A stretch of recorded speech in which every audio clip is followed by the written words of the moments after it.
So, hi guys, my name's Amanda. I'm a cruise ship employment specialist. I worked on cruise ships for over a decade and then went into cruise ship employment and recruitment services for another 5 years after that. Last year, I started my own business called getalifeatsea.com, where now I help adventurers just like you get paid to travel the world. Today's video is all about the schedule of events that first day you sign on board your first cruise ship. So let's get into it.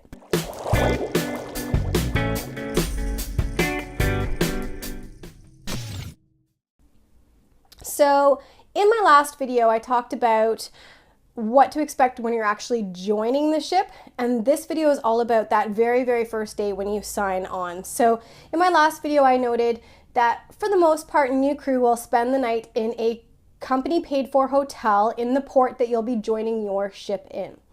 The next morning, you'll get up, you'll have breakfast, often that is comped by the company, and you'll get on your crew bus to join your vessel. Now, if you're joining in a place like Miami or Seattle or a place where there may be multiple ships and multiple companies and thus hundreds of crew members joining the same day that you are, be very sure that you have checked with the front desk to find out exactly when your crew bus is coming for your designated ship and company. It has happened before. It hasn't happened to me, but I have seen and heard of crew members that have gotten on, say, the Ruby Princess crew bus, and really they needed to go to the Grand Princess, and there might be more than one ship from one company in port at the same time. So make sure you double check the name of the bus and make sure you get on the right crew bus from your hotel to get to your designated ship. Now, you will actually probably be joining with around 50 to 100 other crew members. Every single week, almost 365 days a year, there are crew coming and going from ships. So typically, anywhere from 50 to 100 are moving around each week. And you'll get to your ship and the crew purser will come out and meet all of you guys. You'll put your bags through for scanning, pick them up on the other side, go up the crew gangway, and be directed most often to what's called the crew rec room for sign-on processes. And so you'll all be in that room. The crew officer will kind of give you some general information. You'll sign on to the ship's articles, which basically states that you understand all the rules and regulations of being on board. And you'll have read the captain's standing orders and all that fun stuff. And you'll hand over your passport, because your passport's actually kept in the crew office for the duration of your contract, because customs needs to come on and off and check on those sorts of things. Of course, you can always have it back should you leave the ship, but they're all kept in one spot, which is the crew office, just FYI. So you'll do all of that. That'll take a couple of hours. You'll be getting hungry, but that is why in my last video I mentioned that you should definitely be packing a couple of granola bars and stuff for this first day on board, because you may be waiting around for the crew bus to arrive to get to the ship and then sign on, and by this point it might already be like 11 or midday or something like that. So once you've signed on with the crew officer, then a member of your department or your manager will actually come down to the crew rec room to come and pick you up and bring you to your cabin, where you will probably meet your cabin mate who may have already been on board for a few months. I will make a note here, guys. When you actually are brought to your cabin, most likely the person that left you a space to arrive to will have just left that morning. So your cabin might not have had the opportunity to have been cleaned yet by your room steward if you have one. They will be dealing with passenger cabins at that point, so don't be too alarmed if you get to your cabin and it hasn't been cleaned yet or you don't have clean sheets and stuff like that. It will happen more likely near the end of the day, okay? So you'll drop off your stuff, potentially you'll meet your new cabin mate if they're around, and you'll hop in the shower, maybe have a shower or relax or whatever. And then the next thing that will happen is you will have a safety meeting, an orientation meeting, again, most likely back in the crew rec room. So you'll attempt to find that again, or hopefully somebody will show you, and possibly get a ship's tour as well by the onboard trainer or HR manager.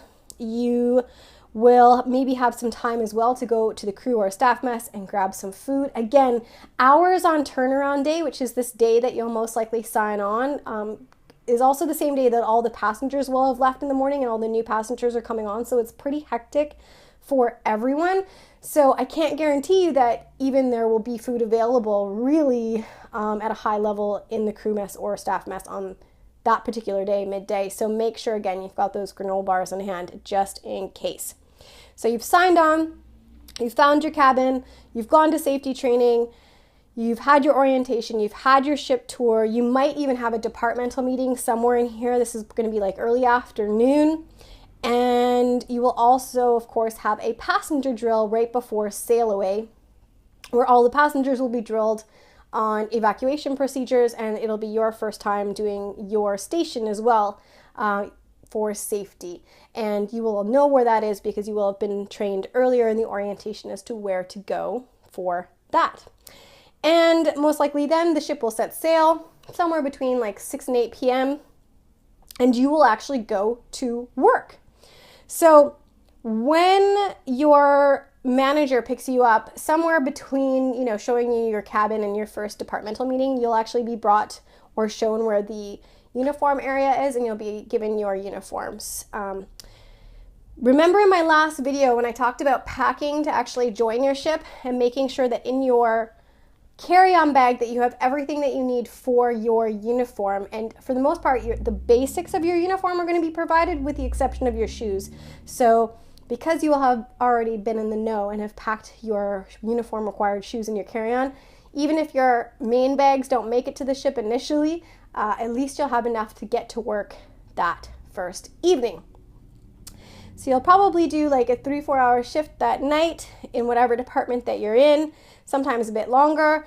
Somewhere in there you will also be given a break for dinner, and then you will go to bed. So again, just to recap, you wake up in your crew sponsored hotel, you get on the crew bus, you go to the port, you see your ship, you sign on with the crew purser, your departmental manager comes, picks you up, you've found your cabin or shown your cabin, you go to safety orientation and general orientation, you have a departmental meeting, you get your uniforms, you have a passenger drill, then you actually work, and somewhere in there you eat, and you go to sleep and get ready for your first week on board, which is going to be the topic of my next video. I talk about the whole first week and what to expect. So hopefully you have found this video of value. Be sure to check out my website if you haven't already at getalifeatsea.com. And if you want to know in 30 seconds or less if a life at sea is for you, you can take my free Are You Ready for a Life at Sea quiz, which is just at getalifeatsea.com. Be sure to also check out my other social media platforms. I'm on Facebook, where I Facebook Live broadcast. I'm on Twitter, Instagram, Google+, LinkedIn, YouTube, Periscope, everywhere. You can just find me by searching Get a Life at Sea. And if you want to get to applying to multiple lines today, you can also check out my How the Heck to Get a Job on a Cruise Ship guide by going to getalifeatsea.com. So thanks so much, guys, and we'll see you next time.